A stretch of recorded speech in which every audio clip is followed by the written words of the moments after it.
नमस्कार। डायबिटीज गुरुकुल की दूसरी अध्याय।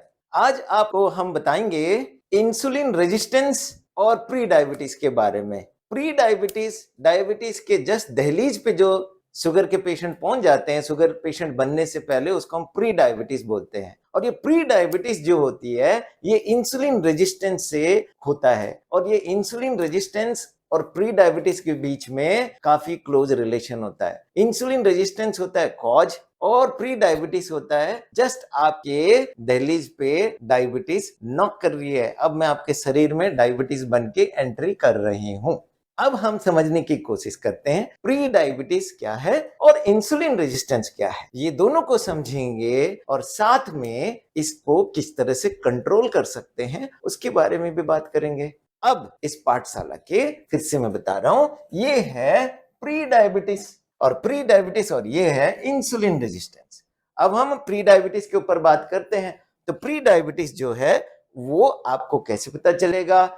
देखिए, इसमें एक टेस्ट होता है जिसका नाम है HbA1c परसेंटेज, जिसमें हम 3 महीने का एवरेज के बारे में पता लगाते हैं। और ये HbA1c के बारे में मैं अलग अध्याय में बताऊंगा, अलग एपिसोड में बताऊंगा। बट इसको प्री डायबिटीज के लिए क्या डायग्नोस्टिक मार्कर्स होते हैं उसके बारे में बताऊंगा।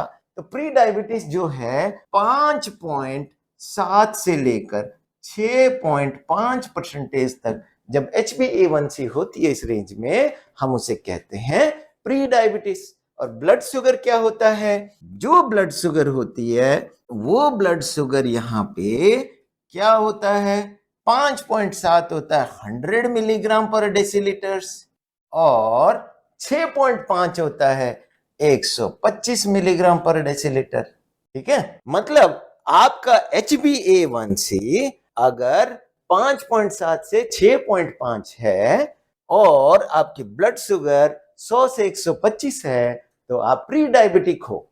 इसका मतलब आपका फास्टिंग अगर 126 के ऊपर चला गया तो आप डायबिटीज के रेंज में आ जाते हो। कौन सा डायबिटीज रेंज में आते हो वो अगला एपिसोड पे बताऊंगा। आज मैं आपको बताऊंगा प्री डायबिटीज के ऊपर। और प्री डायबिटीज क्यों हो जाते हो? इंसुलिन रेजिस्टेंस के कारण। तो प्री डायबिटीज का क्या यहां हो रहा है? प्री डायबिटीज के लिए यहां पे आपका मार्कर देख लिए हैं, जो मार्कर है स्टैंडर्ड मार्कर, जो कहा जाता है कि आपकी HbA1c 5.7 से 6.5 और ब्लड शुगर 100 मिलीग्राम से 125 मिलीग्राम पर डेसीलीटर है, तो आप प्री डायबिटिक हो गए। तो आप क्या हो गए? आप प्री डायबिटिक हो गए। अब हम प्री डायबिटिक के बारे में समझ गए। अब ये प्री डायबिटिक इंसुलिन रेजिस्टेंस के कारण होता है। तो इंसुलिन रेजिस्टेंस क्या है ये हम आपको बताते। अब आता है इंसुलिन रेजिस्टेंस। इंसुलिन रेजिस्टेंस, ये इंसुलिन रेजिस्टेंस जो होती है ये डायबिटीज की ओर ले जाती है क्या?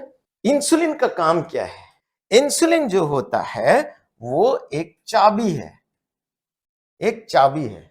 और जहां पे इंसुलिन पहुंचता है वो एक सेल है। ठीक है, एक सेल जो घर की तरह होता है, एक सेल है और यहाँ पे ताला लगा हुआ है। और ये क्या है? ये वो सेल है जो आपके लीवर, किडनी, आंते, skin, muscle, bone, joints, brains, हर जगह ये टिश्यू होते हैं, इकट्ठे बन बन के किडनी बनाता है। जैसे एक एक दाना गेहूं का पीसने के बाद वो गेहूं की पाउडर बनता है, फिर आटा बनती है, फिर रोटी बनता है, उसी तरह एक एक कनके के सेल्स जुड़ते हैं, वो टिश्यू बनता है और टिश्यू बन के ऑर्गन बनता है। ऑर्गन किडनी बन जाती है, ऑर्गन ब्रेन बनता है, ऑर्गन हार्ट बनती है, ऑर्गन मसल बनता है, सारे ऑर्गन्स बन जाते हैं। लेकिन एक एक दाना जो सेल होता है उसके अंदर इंसुलिन की क्या काम होती है और वो किस तरह से शुगर को कंट्रोल करता है। देखिए, जब आप कोई भी खाना खाते हो उसमें शुगर आएगा। ये मान लीजिए शुगर है, जो त्रिकोण टाइप के दिखा रहा हूं वो शुगर है। और ये शुगर आपके आंतों से या आपकी लीवर से कहीं से भी शुगर बन रहा है तो वो शुगर इंसुलिन क्या करेगी? इंसुलिन, ये ताला, ये चाबी जो है ये है इंसुलिन, ये है आपका इंसुलिन। और ये जो है ये आपका सेल जो आपके ऑर्गन्स में होता है। तो ये इंसुलिन क्या करेगी? इस पर्टिकुलर चीज को, जो शुगर है, वो इसे ऐसे लेके जाती है, साथ में पकड़ी शुगर को और ये सीधे पहुंच गई कहां पे?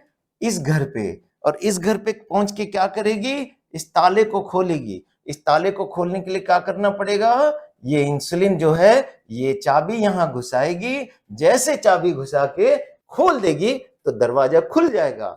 दरवाजा खुल गया तो क्या होगा, ये सारे इंसुलिन इसके अंदर चले जाएंगे और कमरे के अंदर इंसुलिन आ जाएंगे, शुगर आ जाएगा।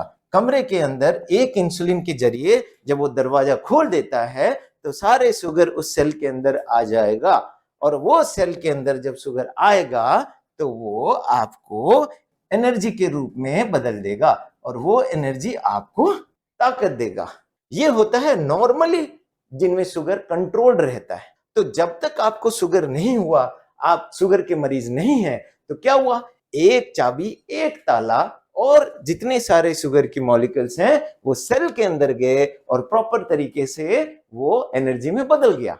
लेकिन धीरे धीरे धीरे धीरे धीरे धीरे जब आप देखते हैं यही शुगर है और इतनी ही शुगर के लिए अब इसे जरूरत से ज्यादा और एक चाबी की जरूरत पड़ रही है। तो एक चाबी से जो काम होता था एक ताले के लिए, अब यहाँ पे 3 चाबियों की जरूरत पड़ रही है एक ताले के लिए, क्योंकि एक चाबी से जो सारे शुगर सेल के अंदर चले जाते थे अब वो शुगर बाहर की ओर निकल जा रहे हैं, आपके सेल के अंदर ना जाके बाहर निकल जा रहे हैं।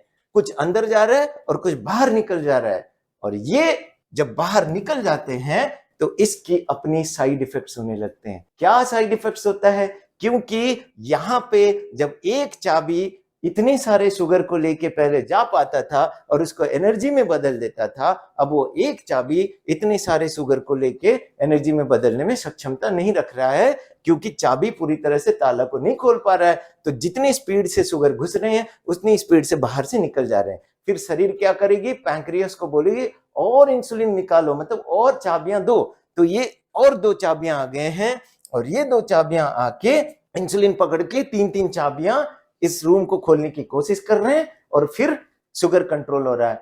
धीरे धीरे धीरे धीरे 3 चाबियां 5 चाबियां, मतलब जितनी इंसुलिन की जरूरत है उससे ज्यादा इंसुलिन की रिक्वायरमेंट बढ़ जाता है बॉडी में, तो उसको बोला जाता है इंसुलिन रेजिस्टेंस।